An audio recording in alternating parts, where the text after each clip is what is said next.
Indonesia merupakan salah satu negara demokrasi yang ada di dunia ini, karena Indonesia sangat menjunjung tinggi kebebasan pada rakyatnya. Hak dan kewajiban masyarakat juga terwujud di dalamnya. Namun bukan berarti Indonesia tidak pernah menghadapi konflik internal dengan rakyatnya sendiri. Sekitar tahun 1976, muncul gerakan yang dinamakan Gerakan Aceh Merdeka atau GAM, yang dilatar belakangi oleh ketidakpuasan masyarakat Aceh terhadap pemerataan yang dilakukan oleh pemerintah Indonesia. Di video kali ini, saya Deva Levio Bono dari kelas A Prodi Hubungan Internasional 2019 akan membahas bagaimana kebijakan pada masa pemerintahan Presiden Susilo Bambang Yudhoyono dalam menyelesaikan konflik ini untuk mengembalikan citra Indonesia pada dunia politik internasional agar diakui sebagai negara yang menjunjung tinggi nilai demokrasi. Apa itu GAM dan bagaimana awal dari konflik ini? GAM atau yang lebih dikenal dengan Gerakan Aceh Merdeka adalah sebuah gerakan yang pernah muncul di Indonesia pada tanggal 4 Desember tahun 1976.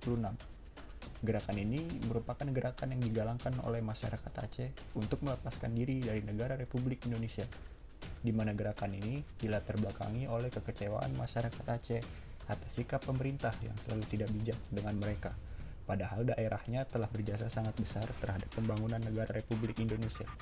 Mereka juga merasa pemerintah tidak pernah memandang Aceh yang merupakan salah satu penyumbang devisa negara terbesar dan juga berjasa atas eksistensinya.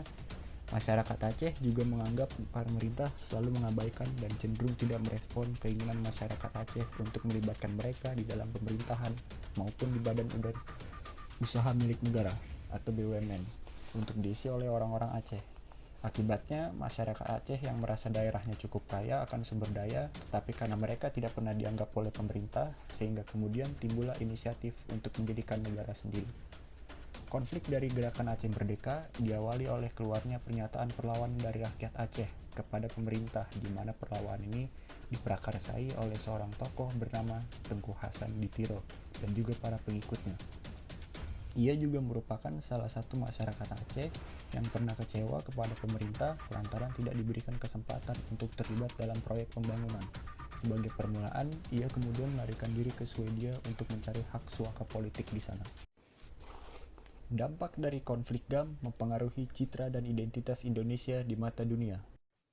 Dampak yang ditimbulkan akibat adanya konflik GAM ini terhadap Indonesia yaitu gerakan ini dapat mengacaukan dan mengganggu pemerintah pusat dan juga kestabilan politik negara. Jika Aceh berhasil lepas dari wilayah kedaulatan Indonesia, maka ini akan mengancam keutuhan negara Kesatuan Republik Indonesia. Kemudian jika kita melihat dari sudut pandang, bagaimana masyarakat dunia melihat konflik yang terjadi di Indonesia ini, adalah mereka akan melihat bahwa Indonesia bukanlah merupakan negara demokrasi yang baik.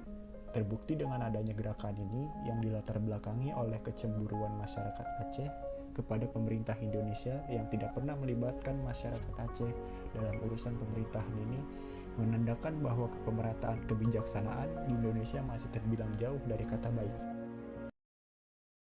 Motivasi dan upaya Presiden Susilo Bambang Yudhoyono untuk menyelesaikan konflik demi mengembalikan citra Indonesia di mata dunia. Pada masa pemerintahannya, Presiden Susilo Bambang Yudhoyono menjadikan usaha perdamaian konflik di Aceh sebagai agenda utama pemerintahannya. Upaya perdamaian konflik di Aceh sebenarnya sudah diusahakan pada pemerintahan presiden-presiden Indonesia sebelumnya. Hanya saja, upaya perdamaian ini belum pernah menemui titik temu. Barulah pada masa pemerintahan Susilo Bambang Yudhoyono, kemudian ia berhasil menyelesaikan konflik yang sudah puluhan tahun ini terjadi di Aceh. Hal yang dilakukan oleh Presiden SBY dalam rangka menyelesaikan konflik ini, yaitu yang pertama, Presiden Susilo Bambang Yudhoyono membentuk lembaga atau forum-forum dialog, antara lain pembentukan Forum Kerukunan Umat Beragama atau FKUB. Kemudian Presiden SBY juga memfasilitasi pembentukan Forum Kewaspadaan Dini Masyarakat atau FKDM, pembentukan Komunitas Intelijen Daerah Kominda, dan juga Forum Kebangsaan FPK juga menjadi salah satu tujuan SBY dalam mewujudkan perdamaian konflik ini. Hal ini dilakukan oleh Presiden Susilo Bambang Yudhoyono agar keadaan politik Indonesia bisa kembali stabil, dan juga ia ingin memperbaiki citra Indonesia kepada dunia bahwa Indonesia merupakan negara demokrasi yang menjunjung tinggi pemerataan kepada masyarakatnya. Di tengah stigma yang berkembang di kalangan masyarakat dunia bahwa terjadi perpecahan di dalam wilayah kedaulatan Republik Indonesia akibat adanya ketidakmerataan kebijakan. Dengan begitu, Indonesia bisa kembali mendapatkan kepercayaan oleh negara-negara di dunia ini untuk melancarkan kebijakan politiknya di dunia politik internasional. Penyelesaian konflik melalui perundingan MoU Helsinki hingga terciptanya kesepakatan damai. Setelah semua usaha yang dilakukan oleh Presiden Susilo Bambang Yudhoyono untuk mewujudkan perdamaian di Aceh, akhirnya membuahkan hasil. Pada tahun 2004, tepatnya pada tanggal 26 Desember, melalui kesepakatan yang dinamakan MoU Helsinki yang bertempat di Helsinki, Finlandia, kedua belah pihak antara perwakilan Indonesia yang diwakili oleh Hamid Awaludin yang pada saat itu menjabat sebagai Menteri Hukum dan HAM Republik Indonesia dan juga petinggi GAM yang diwakili oleh Malik Mahmud akhirnya menggelar perundingan untuk membahas perdamaian dan mereka juga berunding untuk menyudahi konflik yang berkepanjangan ini. Perundingan ini juga melibatkan negara anggota Uni Eropa dalam penyelesaiannya, antara lain Swedia yang diwakili oleh Jan Hodan dan juga Finlandia yang diwakili oleh Martti Ahtisaari, mantan Presiden Finlandia, yang masing-masing berperan sebagai penengah dan fasilitator perundingan. Peran Swedia sebagai penengah konflik juga dilatar belakangi oleh para pemimpin GAM yang pada saat itu statusnya sebagai pemberontak kedaulatan negara Indonesia. Mereka kemudian melarikan diri ke Swedia untuk mencari hak suaka politik di sana. Setelah melakukan perundingan, lalu kedua belah pihak, baik antara Indonesia dan juga petinggi GAM, secara resmi menandatangani kontrak perdamaian untuk mengakhiri konflik yang sudah lama terjadi di tanah Rencong tersebut. Hasil dari perundingan tersebut, kemudian Aceh setuju untuk kembali menjadi bagian dari negara Republik Indonesia.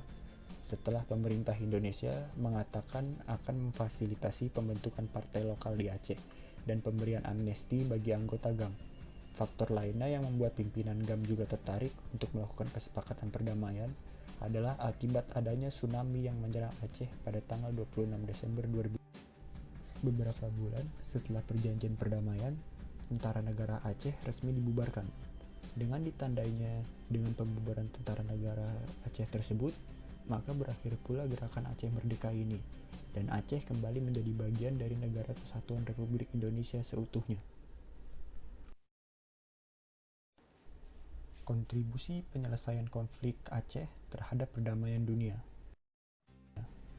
Setelah dideklarasikannya perdamaian antar pemerintahan Indonesia dan juga pemerintahan Gerakan Aceh Merdeka atau GAM, pada Senin 15 Agustus 2005, maka perdamaian ini bisa dijadikan contoh untuk penyelesaian konflik yang terjadi di berbagai negara di belahan dunia. Akibatnya, tidak sedikit para peneliti di dunia menjadikan Aceh sebagai laboratorium untuk mempelajari konflik dan perdamaian. Mengapa kemudian konflik yang terjadi di Aceh ini dapat dijadikan sebagai contoh untuk penyelesaian konflik yang ada di dunia? Karena dua pihak yang pada mulanya berkonflik untuk memisahkan diri dari yang satunya, kini sejak ditandatanganinya nota kesepahaman antara pemerintah Indonesia dengan GAM pada 15 Agustus 2005 di Helsinki, Finlandia, kini semua pihak dari kedua belah pihak yang berdamai, baik itu pemerintah Indonesia dan juga masyarakat Aceh, sama-sama membangun kerjasama yang konstruktif untuk perdamaian dan berkelanjutan di Aceh. Sehingga hal ini kemudian menjadikan Aceh sebagai model yang baik bagi resolusi konflik dan juga proses perdamaian dunia.